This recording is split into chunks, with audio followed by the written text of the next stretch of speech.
So in the last talk, we were discussing about samadhi. So just to recap a bit, huh? So when we mentioned samadhi is the state of mental settledness, mental calmness, peacefulness, where the mind is purified, free from any mental hindrances that disturb or obstruct the clarity of mind.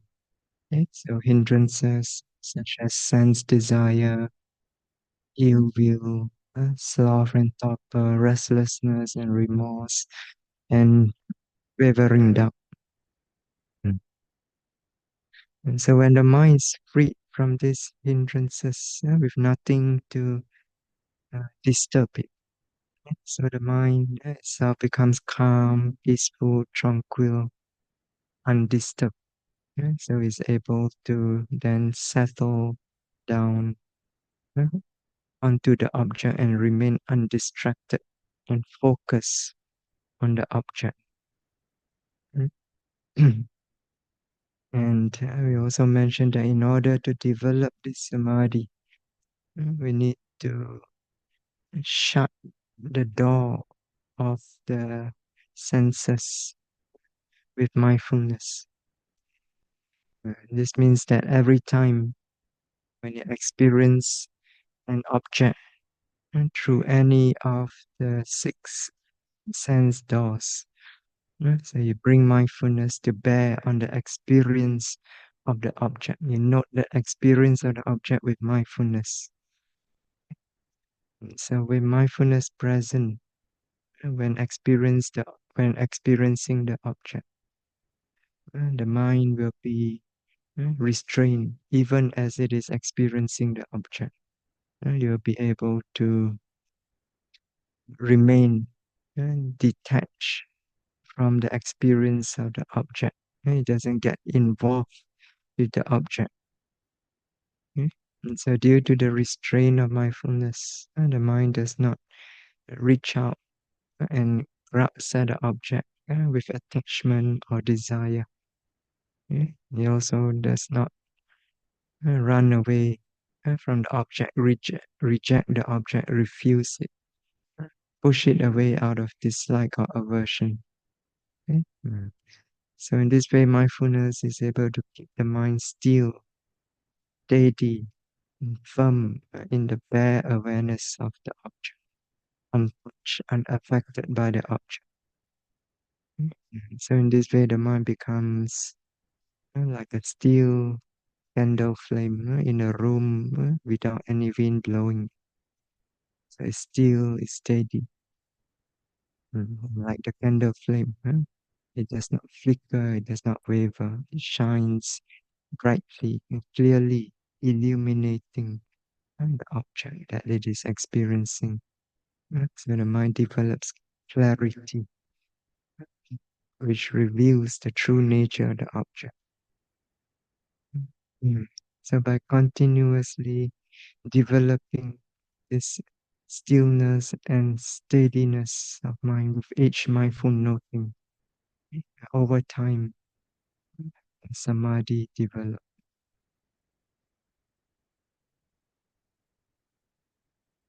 Now, in order to develop samadhi properly, so we need a method. So we need a proper method in order to develop it. Okay? And this method has been provided by the Buddha himself. This is the method that we use here, the method of Satipatthana. Okay?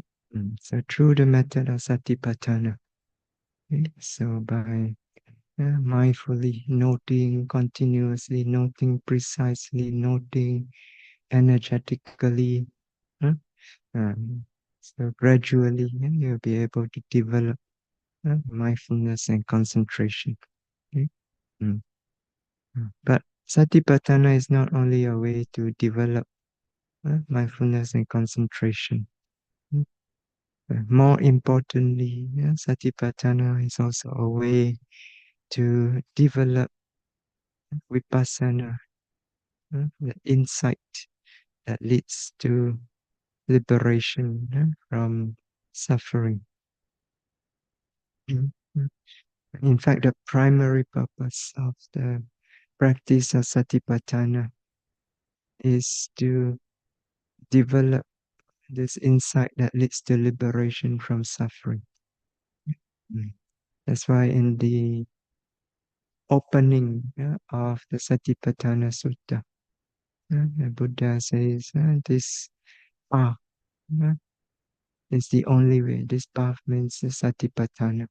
Yes, this path is the only way for the purification of the mind of beings, or the overcoming of sorrow and lamentation, or the disappearance of pain and grief, for arriving at the right path and for the realization of Nibbana. Mm. That is to say, the four Satipatthana. Mm. Mm. So the practice of Satipatthana, as envisioned by the Buddha himself, is for the purpose of achieving this freedom from suffering. Mm. Mm. But as we employ the method of Satipatthana in order to develop this insight that leads to liberation, samadhi is also developed along with it. Because as we said the other day, eh, there's no arising of vipassana without samadhi, especially without anicca samadhi, momentary concentration. Okay? Mm. So we need anicca samadhi in order to develop vipassana. So as we employ the method of satipatthana, noting moment to moment to moment each s- momentary sense experience that arise. So gradually, not only the mindfulness develop, but this momentary concentration also develops. Mhm. And so by employing method of satipatthana, one is able to develop mindfulness, concentration, as well as this vipassana insight that leads to liberation. And as for the meaning of satipatthana, so satipatthana means mindfulness that is firmly or strongly established. Okay? So sati patthana, sati upatthana. Sati means mindfulness. Upatthana means firmly or strongly established. Okay? Mm, yeah. Mm. So that means it's not an ordinary kind of mindfulness. So when we employ the method of satipatthana to develop the mind, so it leads to this development of a mindfulness that is firmly established.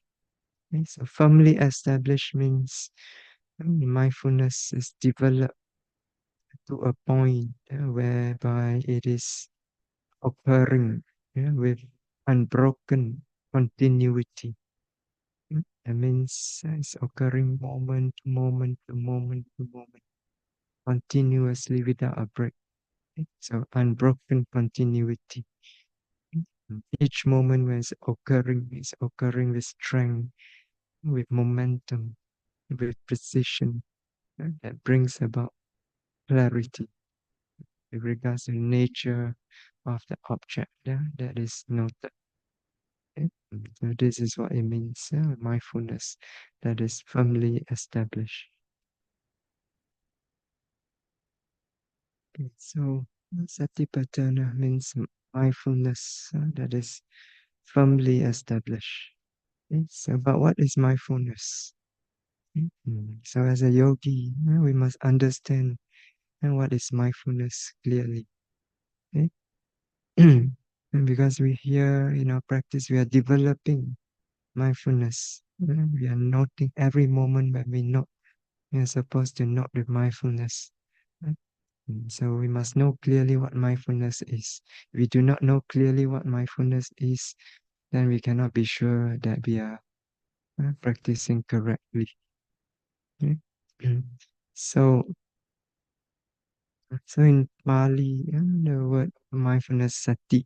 Okay? So this word sati, its meaning is connected with remembering, with recollecting or bringing to mind.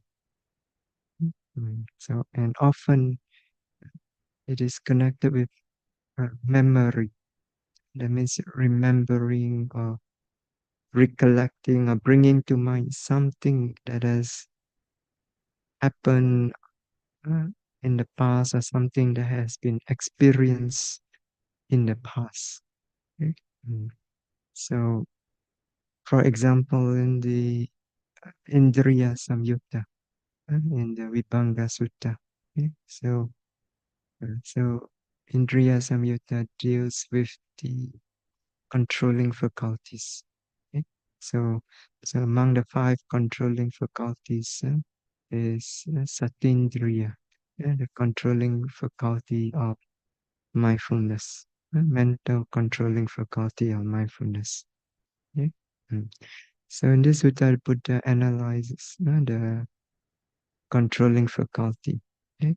So when it comes to the faculty of mindfulness, so the Buddha he asks, and what bhikkhus is the controlling faculty of mindfulness? And he replied, here bhikkhus, the noble disciple is mindful, possessing supreme mindfulness and discernment, one who remembers and recollects what was done and said long ago. Okay? This is called the controlling faculty of mindfulness. Mm, mm.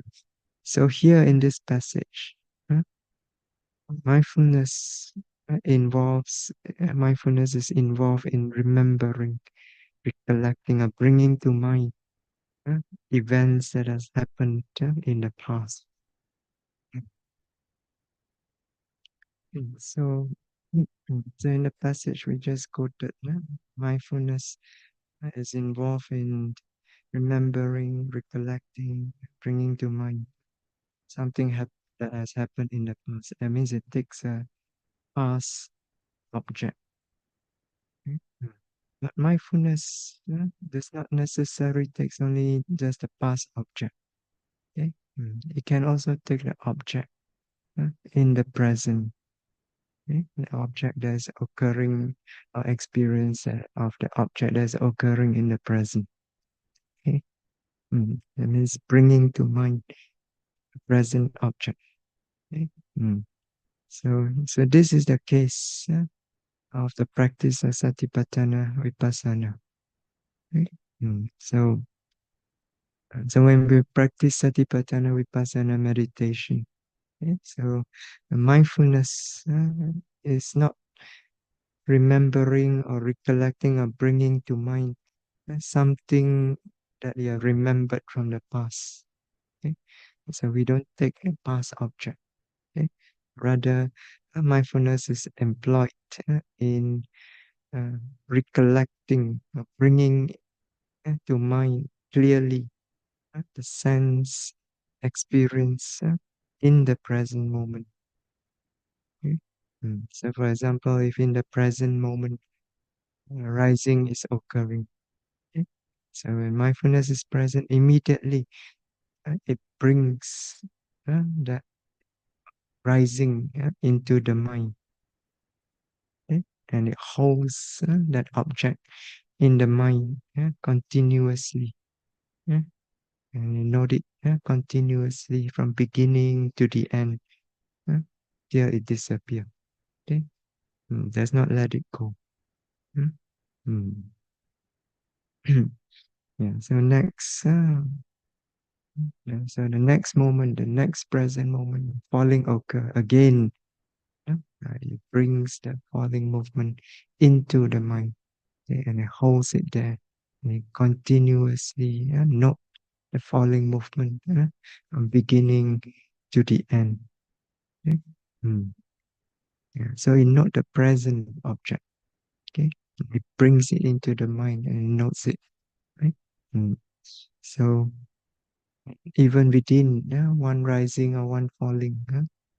So when you have developed sufficient mindfulness, your mind becomes clearer. You begin to discern more clearly. You notice rising is not just one continuous whole rising. It breaks up into several rising. And it's rising. It's not just rising or falling. It's rising, rising, rising, rising, rising, rising, falling, falling, falling, falling. Uh, uh, So when this happens also, each rising that occurs in a moment, immediately mindfulness brings it into the mind and notes it. Mm. The next moment, another rising occur again. Mindfulness brings it into the mind and notes it. And then next rising again, it brings it to the mind and notes it. So again and again, it keeps bringing each object that arises in the present into the mind, okay? And aware of it, note it clearly. Okay? Mm. Mm. So similarly, also during the walking meditation, so each object that arises each present moment, it brings it into the mind. When lifting occur, it brings it into the mind. Mm. Holds it there, knows it continuously from beginning to the end. Okay? And pushing occur, again, it brings it into the mind. Okay? And notes it continuously from beginning to the end. And same with the placing down. Okay? So when you notice clearly, it breaks up into many sections. So right, lifting, pushing. Again and again, mindfulness will bring each lifting, each pushing. Every moment, it's bringing it to the mind, bringing it into the mind, note. Okay. Mm. Same with the in the daily activities. Okay. Each action that you perform in the present. So you're stretching, then the mindfulness, pay attention to the stretching, bring it into the mind.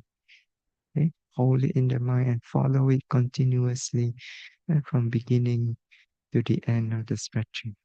Okay? When it feels each sensation of stretching, it keeps bringing it into the mind. That's a stretching. It keeps bringing it to the mind, into the mind, and note it, moment to moment. Okay. Mm. So all this occur in the present moment. Mm. So mindfulness in the practice of Satipatthana is this clear awareness that brings or draws all these experiences clearly into the mind as each of these experiences are occurring in the present moment. Okay? So it keeps drawing them into the mind. Okay? Not letting them out of sight, not letting the attention escape from the object that is noting, not allowing to drift into something else like daydreaming or imagining or thinking about the past or worrying about the future and so on. Okay? So it just holds the mind steady on the object that is occurring in the present. We say that the meaning of sati and mindfulness is connected with remembering. Okay? Mm. Now, to remember means not to forget, right? So therefore, mindfulness can also be described as non-forgetful awareness.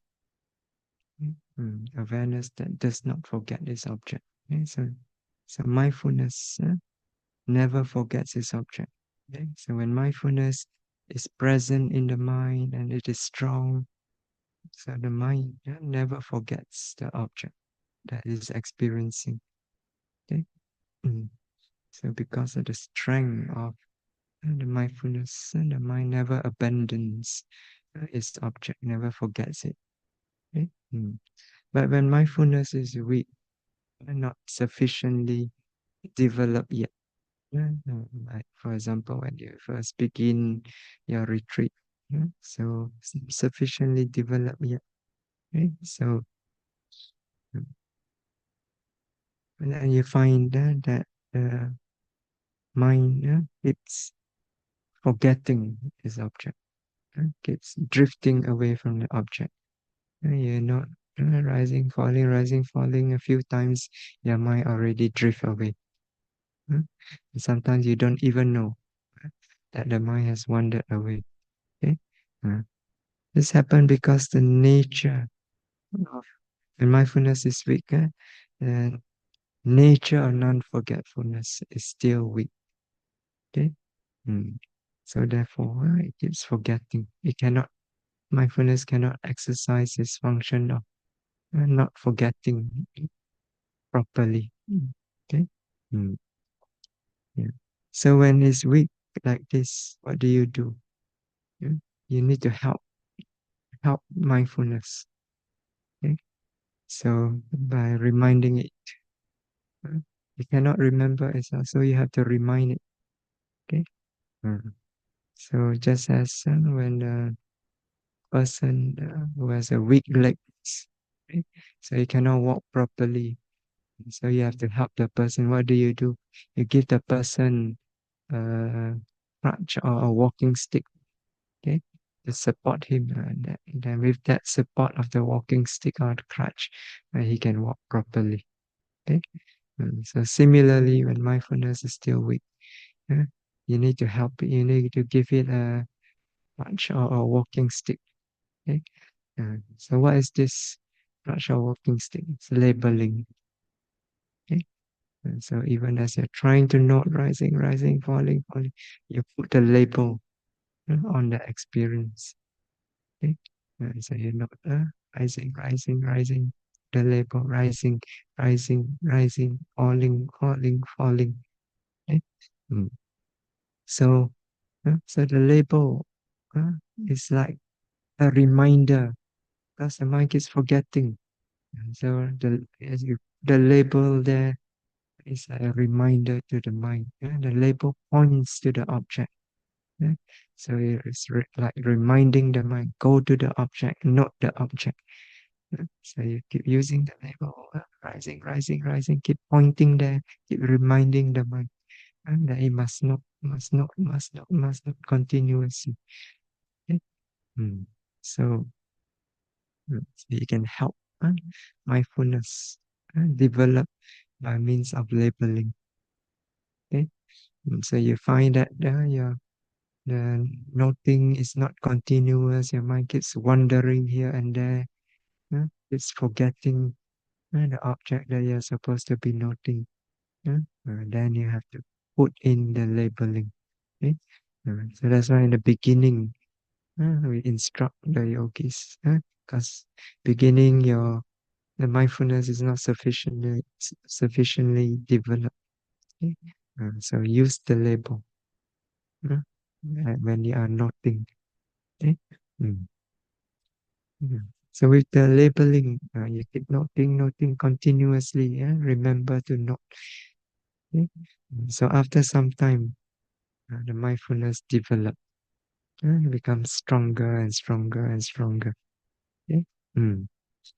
So when mindfulness becomes well developed, uh, then the nature of non-forgetfulness will become strong. Okay? Is able to exercise its function of non-forgetfulness clearly, strongly. So it's able to follow continuously, okay, without forgetting. Mm. Mm. So once this happens, actually you don't need the label anymore. Okay.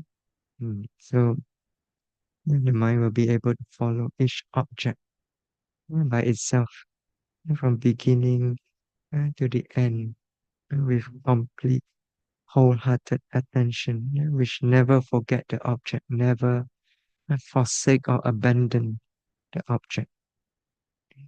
For example, when rising occur, so when the mindfulness has the strength, is immediately you bring the rising into the mind and remember the rising, hold it in the mind, continuously from beginning to the end, without forgetting the rising, without being distracted away from the rising. Okay, so the whole mind is completely with the rising from beginning to the end. It's like the whole mind is on the rising only, tied to the rising. Okay? Cannot run away from it. Mm. Mm. So not only there's a strong mindfulness, not forget or abandon its object. Okay? So when mindfulness is well developed, and this nature of non-forgetfulness is strong, the mindfulness will occur continuously without a break. So the nature of non-forgetfulness does not allow the noting mind to miss a single object. Okay? So the noting will go on continuously without a break, moment to moment to moment, and noting one object after another after another. Okay? Mm. So noting rising, falling, it just go on continuously. Noting rising, followed by noting falling, followed by noting rising again and again. On and on it goes. Okay? So and when the mind is clear and notice a gap in between the rising, falling, it will continue to note rising, falling, and fill in the gaps. Rising, falling, sitting, touching, rising, falling, sitting, touching. Okay? So it goes on and on, noting without missing anything. Okay.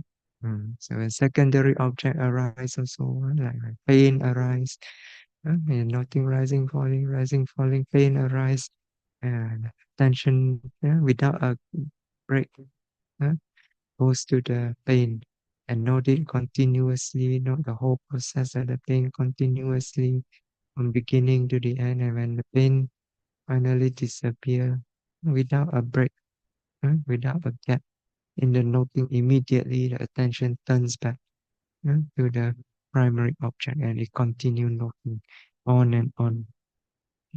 So every moment, mindfulness draws the presently occurring object into the mind so that it can be noted clearly. Okay? So it goes on and on, touching everything and every prominent object, moment to moment to moment, okay? Without missing anything, because it never forgets to note.